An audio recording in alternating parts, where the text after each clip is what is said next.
And we are live. Welcome, ladies, gentlemen, and all other persuasions. My name is Jack Holder, and welcome to the Great Commandment interview series. Joining me today is the one, the only MJ Massey, also known as Melissa. Now, we are so happy that you are here joining us.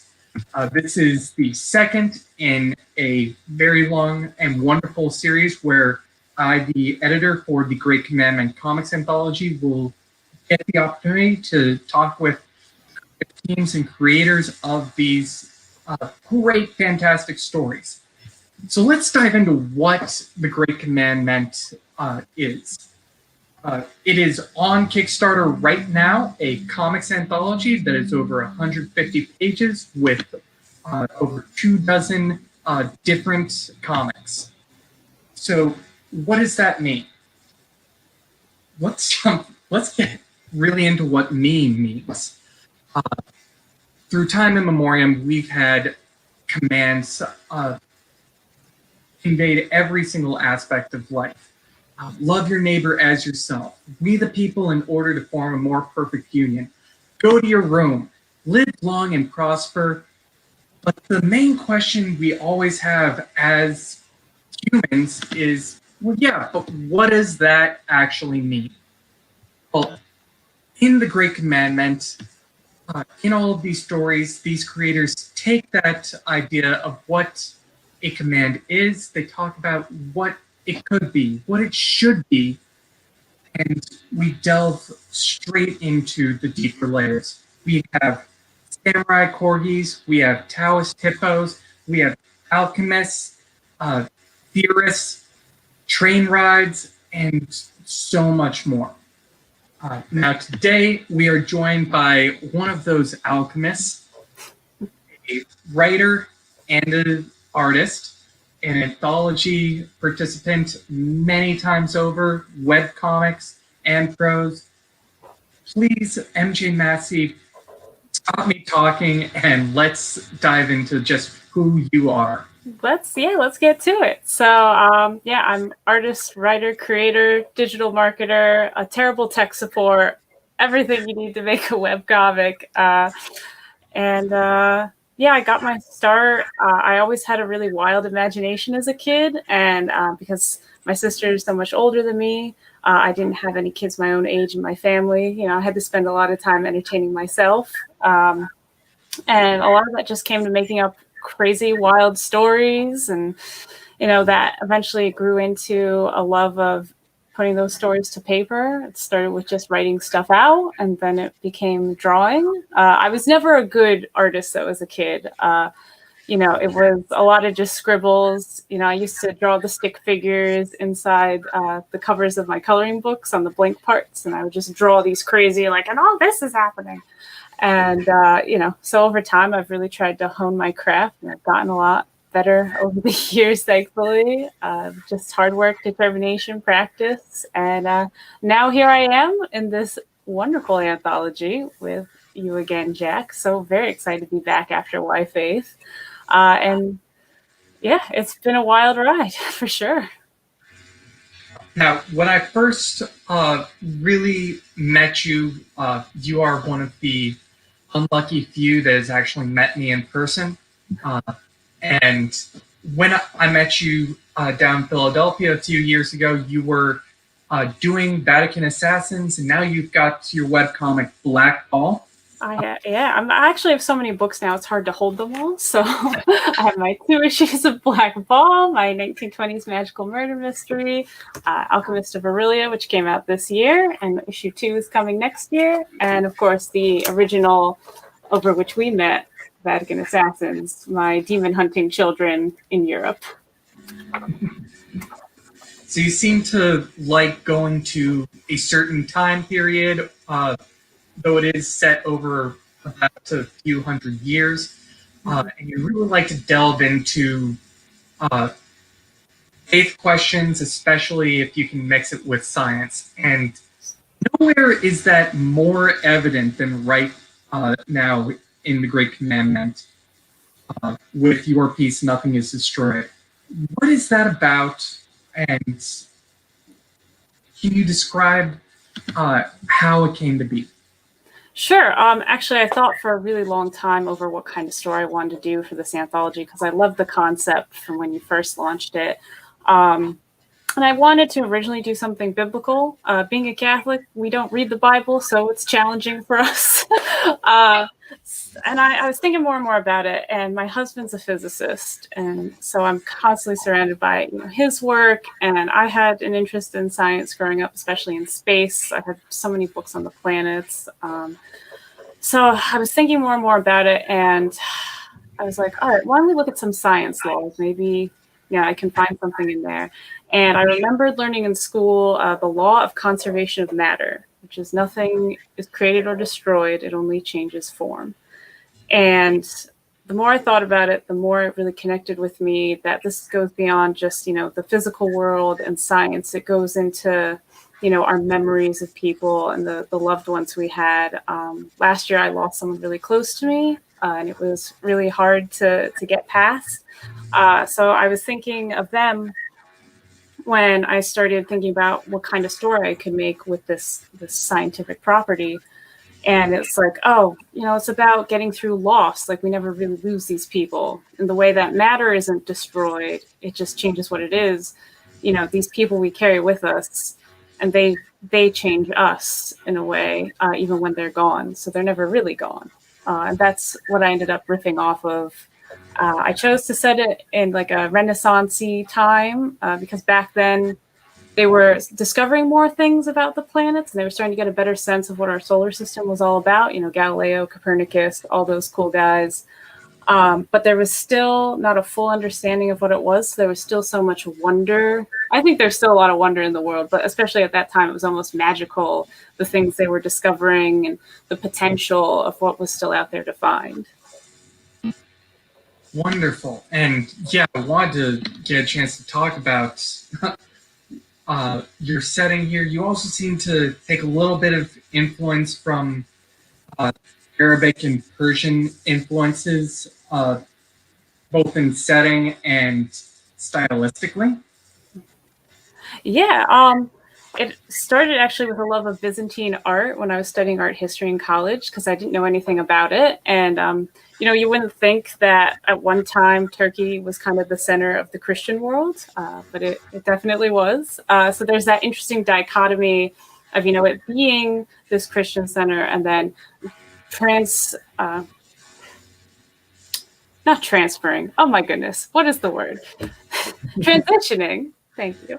Transitioning into, the Ottoman Empire and Turkish culture and that blossoming and growing and, just this fusion in that perfect basin that is Turkey and that transition between Asia and Europe.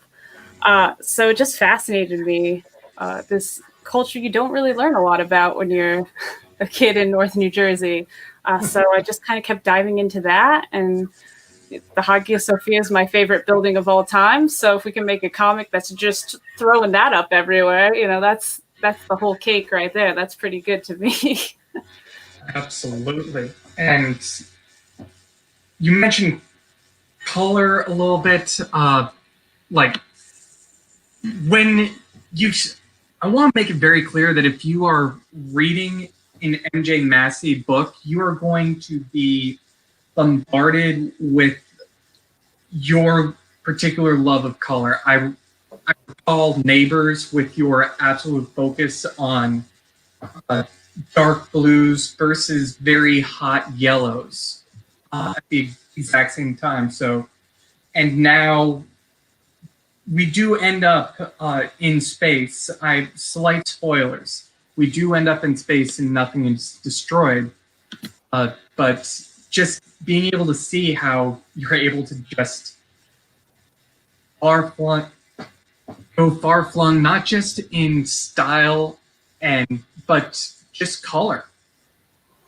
Yeah, absolutely. Ever since I started Black Ball, actually, I've been really thinking about how does color help the story? Like, how does that help tell the story? So, particularly in Black Ball and definitely in Neighbors, we see, color standing in for things, color meaning things, colors coming together, especially in Neighbors, where you have the one yellow, orange, red world of the sun temple, and then you have the moon temple next door with the blues and the greens and the purples. And when they come together, it makes the world more colorful.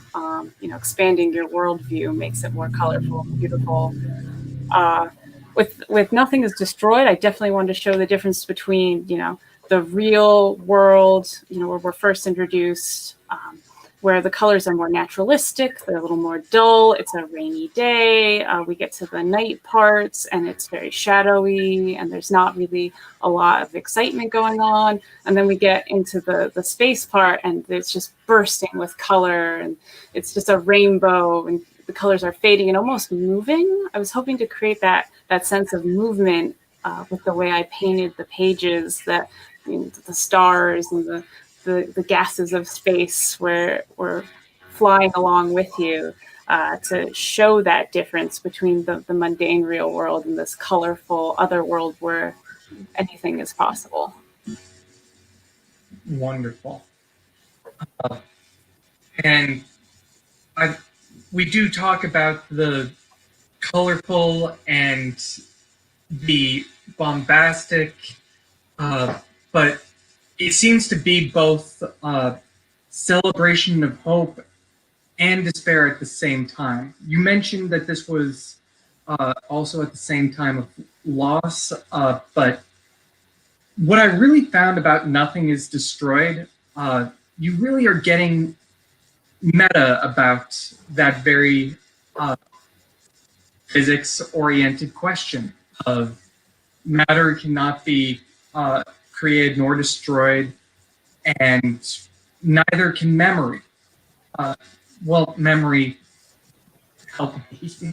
It's not even so much memory, but also, when you meet someone and they have an effect on your life, even if you don't remember everything, they still have an impact on you. Maybe it's you see the world differently, or you act differently, maybe you show more compassion. And so then you're leaving that mark that you took from this person on the world. So it still keeps traveling through, even if we can't remember where it came from. It's still there in the world, existing. Wonderful. I just love talking about this, especially right now, because we're at this sort of stage also where we're confronting memory and really what our response should be to those characters and figures throughout history that have stamped their imprint on time.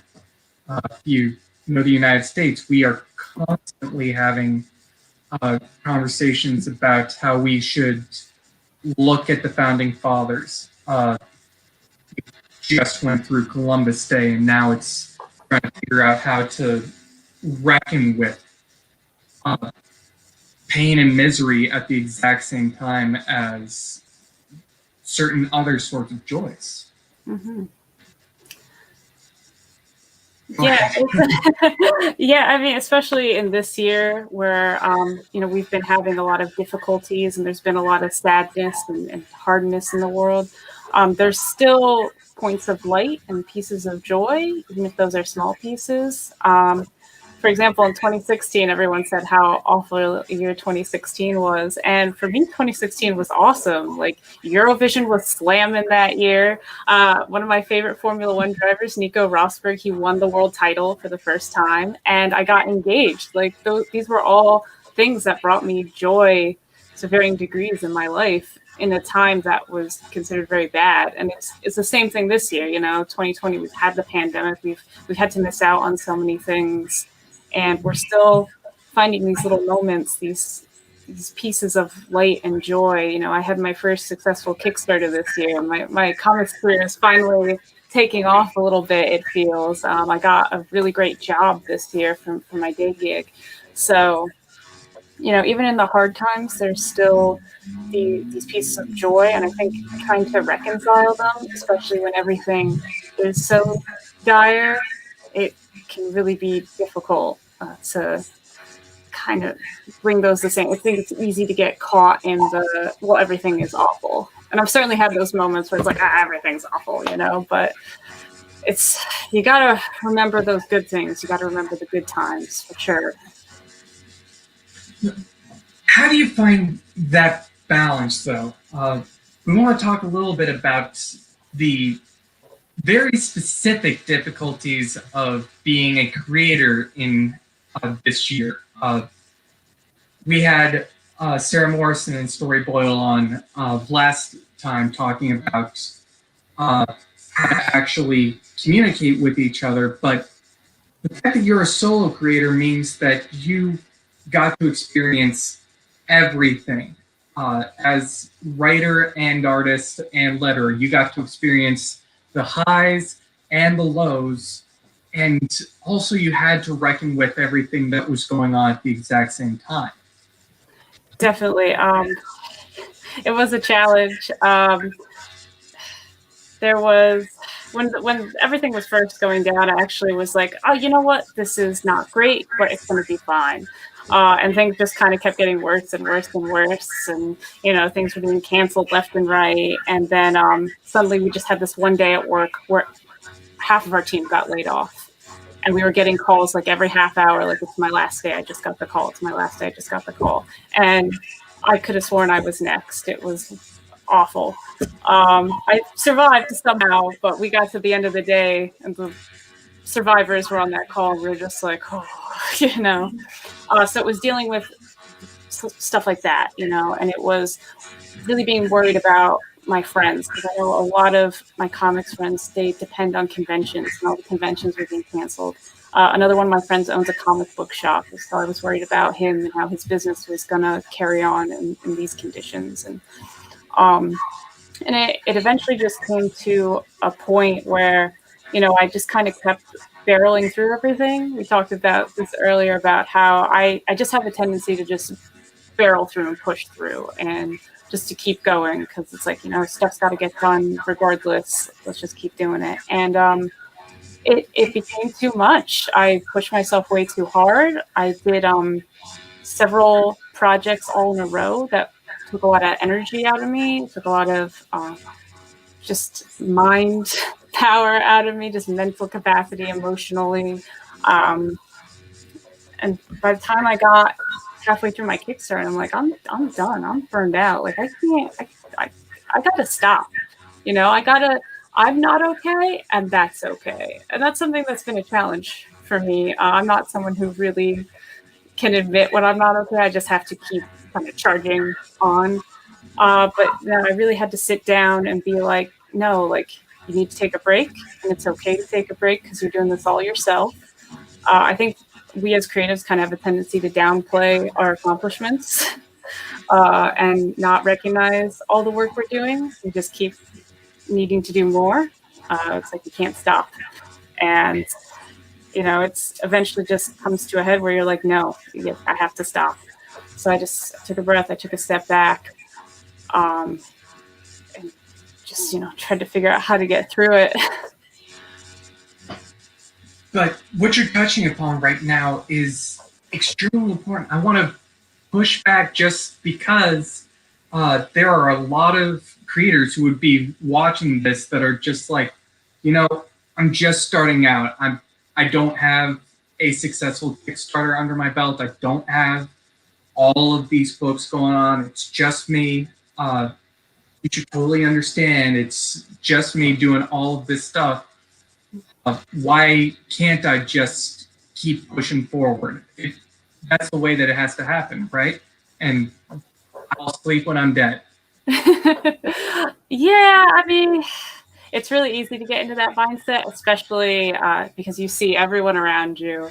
And I would even say, even before this year, having all these books and having all these successful projects behind me is still a very new thing. I keep forgetting about it. Like, oh, wait.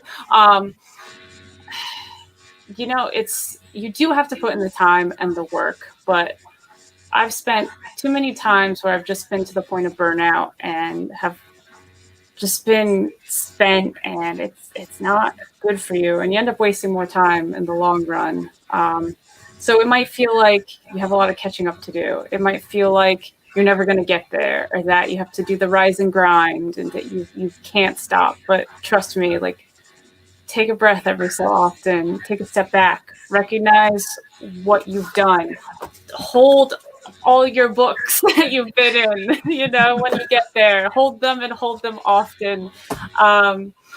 Just keep pushing, but at a manageable rate, I would say. Don't push so hard that it destroys you.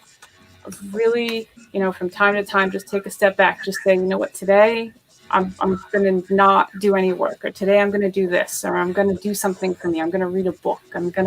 I got really into city skylines earlier this year. I'm like, I'm going to do some city building, but yeah, find those moments, definitely, and you will thank yourself for it. And I'm still not always good at it. I also want to say, like, I'm still learning how to do this and how to manage it, but yeah. So I both love and hate social media because we get to make all these connections. People are still weirded out by how much of both commandment and why faith was built pretty much through social media.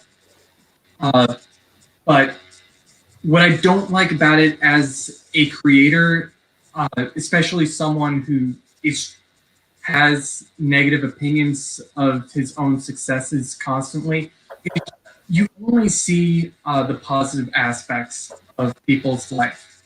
Like, you only see the completed artwork or the completed stages. You don't see the grind and pain and everything else. So very much like real life, you assume everyone just has everything together except you.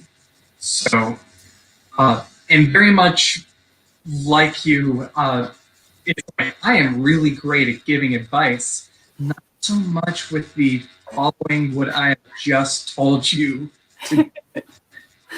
But we do want to give people advice. So, like, for fledgling creators, especially when it comes to anthologies, MJ, because you've got a few credits under your belt, what would you say both throughout the application process, like building up your resume and everything else? What are your essentials? Both finding, applying, and getting.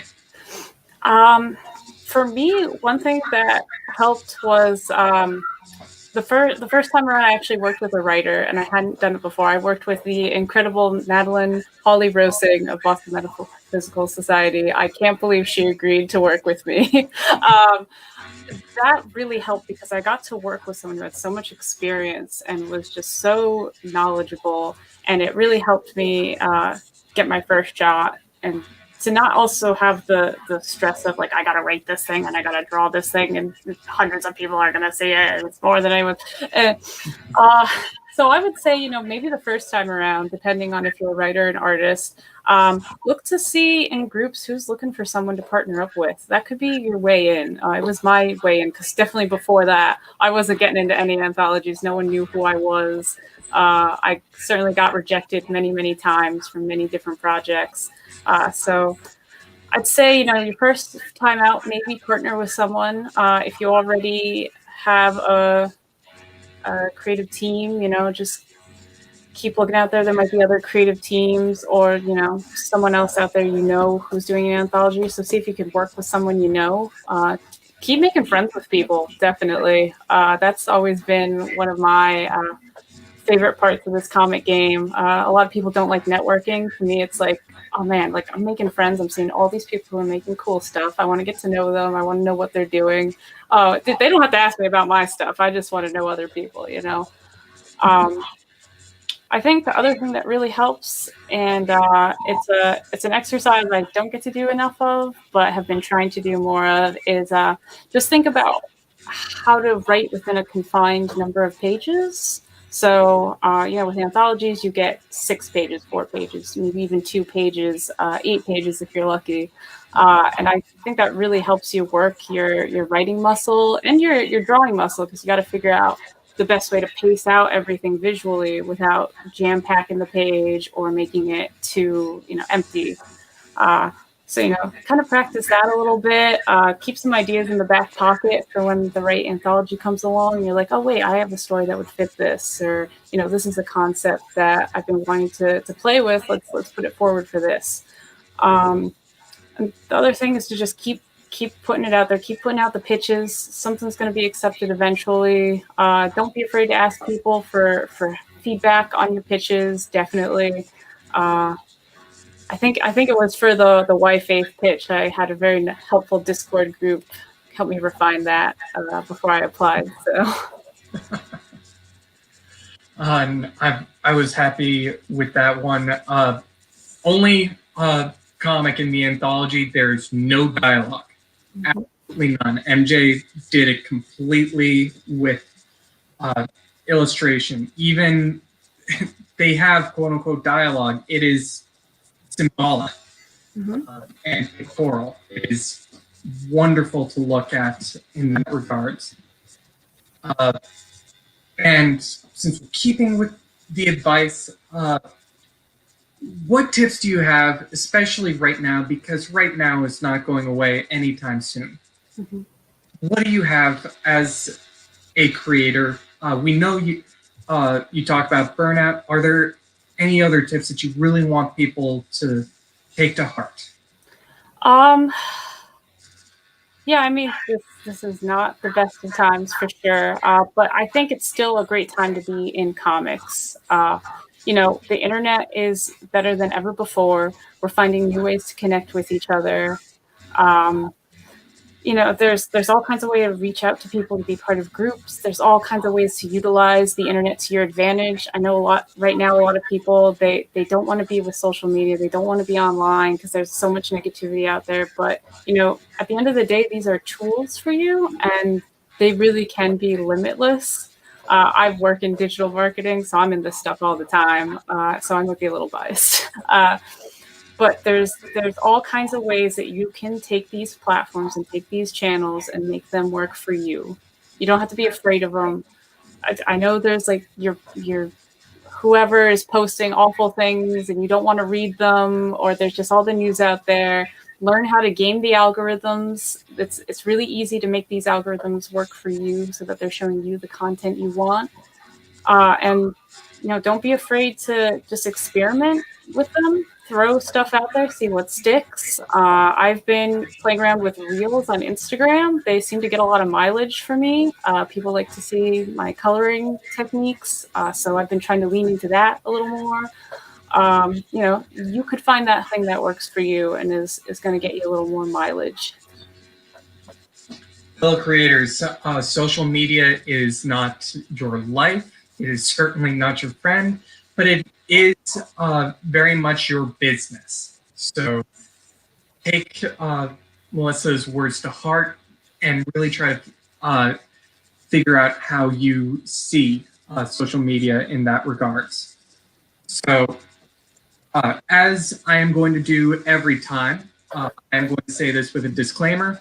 The Great Commandment is all about personal interpretation, trying to figure out what your life truly means. But we are going to break that and ask the creators, because we have them, what do you want people to take from Nothing is Destroyed? What message, what sensation do you want people to get? I would like people to feel hopeful when they read it, that, even if things are bad, or if you lose someone or lose something, it's not really gone. But there is comfort to be found in your sadness. I get a lot of comfort in that show, Life After People. If you've ever seen it, it's a show where they use scientific hypotheses and projections to show what the world will be like if humans just disappeared. And it's kind of great because like our pets will revert to their natural instincts. Like our cats are going to be fine. They're going to get outside. They're going to hunt again. They're going to be great. the things that will last long beyond us. The pyramids will still last for thousands upon thousands of years without us around. And I find this really great comfort in that, and like how nature will come back and take over again, that things keep going.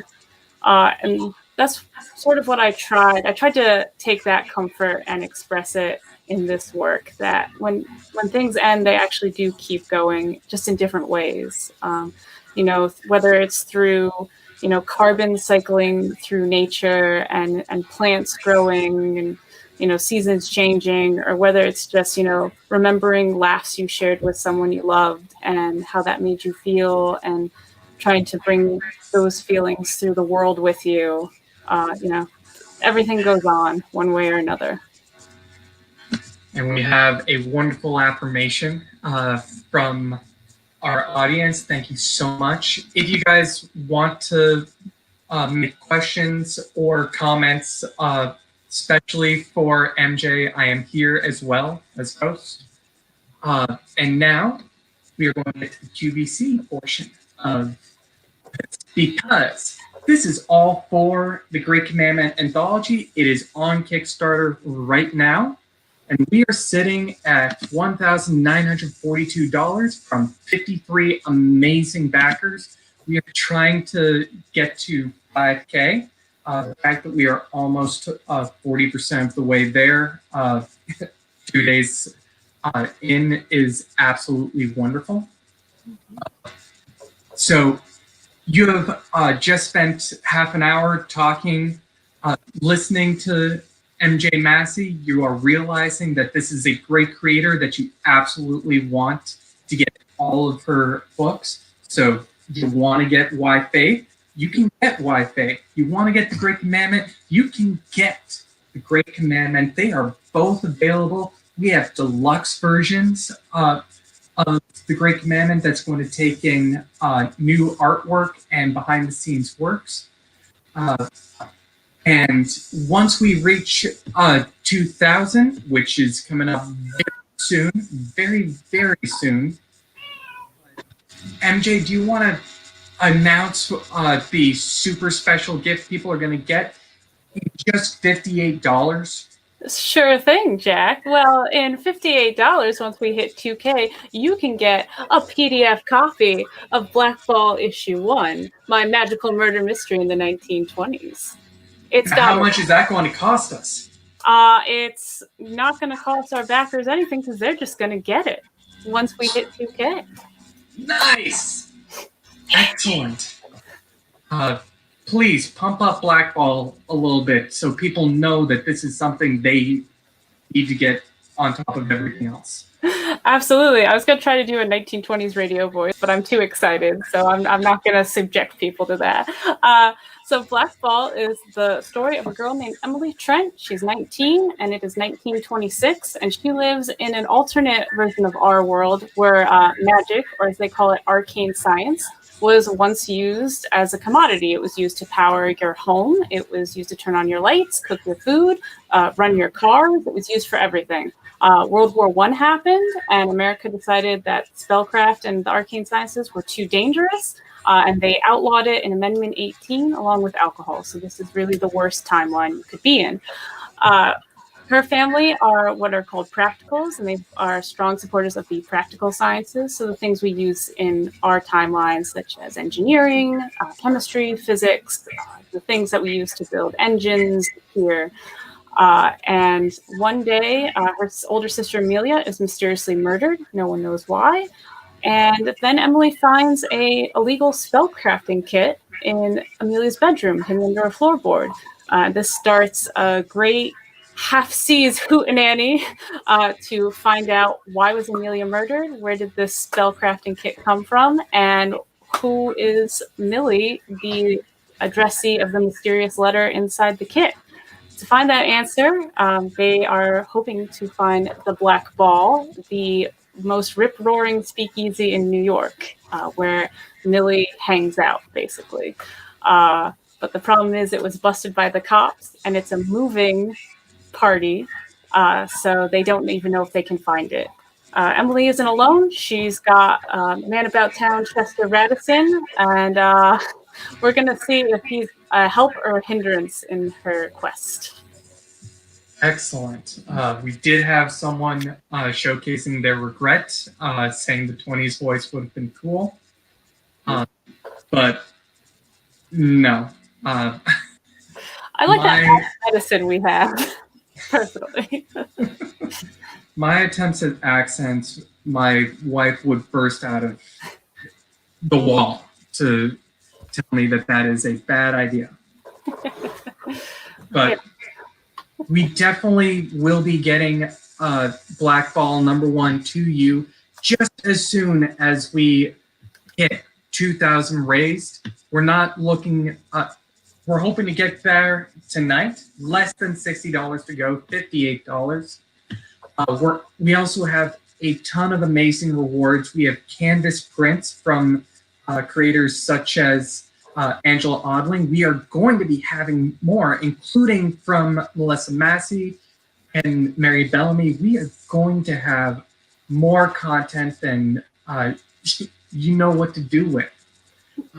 I know that my wife is already trying to figure out where I'm going to store all of this stuff before I ship that to you guys. So I am not seeing any other questions or comments. Any last thoughts, MJ, before we call this? First of all, it's been an absolute blast being part of another Jack Holder project. I always get excited when you've got something coming because it's always something neat that I wouldn't have thought of, maybe wouldn't have been brave enough to do. So I'm super excited to be a part of this one. I knew it was special when you first announced it. I knew I wanted to be a part of it. And I was really tired when I did my entry and worked very hard on it. So I think people should pledge to the campaign and join in, if nothing else, than to memorialize all those many tired days that I had. But no, you definitely want to get in on this. This is a great collection. There's all kinds of comics. There's serious comics, funny comics, comics that are going to make you feel good.